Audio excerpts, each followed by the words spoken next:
Hello everybody and welcome back to the channel. Today I'm going to be doing something a little bit different. I've had this idea for a while now, so today I want to bring it to life. People constantly complain about Dark Beast Ganon, saying that his boss fight is pitiful, easy, boring, etc. I have a differing opinions about this fight, and I don't think it's nearly as bad as people say. Obviously a lot of people will probably disagree with me since this video is a pretty hot take, so try to keep it civilized in the comments please. Okay, so with all that out of the way, on to today's video. In the defense of Dark Beast Ganon. Now, I'm sure you all know who Dark Beast Ganon is. In the endgame of Breath of the Wild, after freeing all of the champions and gaining your strength through shrines, you fight Calamity Ganon. After defeating him, you realize that the cutscene is continuing and that something isn't right. Zelda spirits you out to an open field where you see a massive malice-filled being forming in front of your eyes. This is Dark Beast Ganon.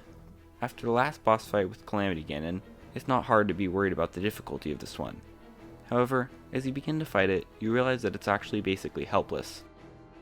It slowly turns around in an attempt to attack you and shoots giant laser beams at you. However, it doesn't really stand a chance and is defeated with relative ease. A lot of people complain about this boss, saying that it was too easy, that it was a poor final boss for the game, etc. But in my opinion, it was perfect for what it did. Zelda said that it had given up trying to make a body, and that it was a manifestation of pure malice. Now this, to me, is what makes this boss incredible and work, despite what people say. We already fought the true final boss of the game with Calamity Ganon. With the Dark Beast, there is no semblance of the intelligence that Calamity Ganon fought with, none of the cunning that he needed to take over Hyrule. This being is nothing but pure malice and hate, and that's what makes it perfect. It's almost as if you're putting a rabid animal out of its misery. The beast has nothing left of its former self, just a mindless beast that wants to destroy everything. The fact that it's super easy is in my opinion intentional. It was supposed to give the player full victory, and to make you almost feel sorry for the Calamity. I mean, if you had waited over 10,000 years for a chance to take over the world, then I'm sure you would be just as upset. We've seen Ganon lose his mind before. In fact, most of his Pig Ganon appearances are just a mindless beast trying to destroy everything. For example, the Oracle of Ages and Season's final boss.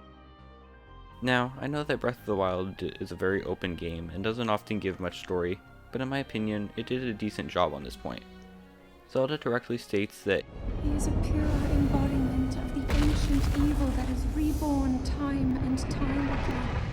And that he has given up on reincarnation and assumed his pure, enraged form.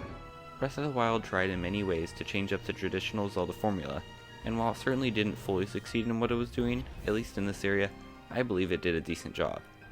One little thing I particularly liked was that while doing research for this video, I stumbled upon this comment by the user BreadRising on Reddit, who stated that they saw Calamity Ganon as less of an actual boss fight, and more of an interactive cutscene. I honestly think that is a great way to describe it. Both the fight and the cutscene right after it flow really well together, and I can see why this person views it that way. And that's all I wanted to say about defending Dark Beast Ganon. Thank you so much for bearing with me through this video. I know it's a lot shorter than most of my other videos, but there wasn't really a lot of information to cover in the first place. If you enjoyed the video, then be sure to like and subscribe. Also, be sure to comment down below whether you agreed with anything I said or if you still dislike him.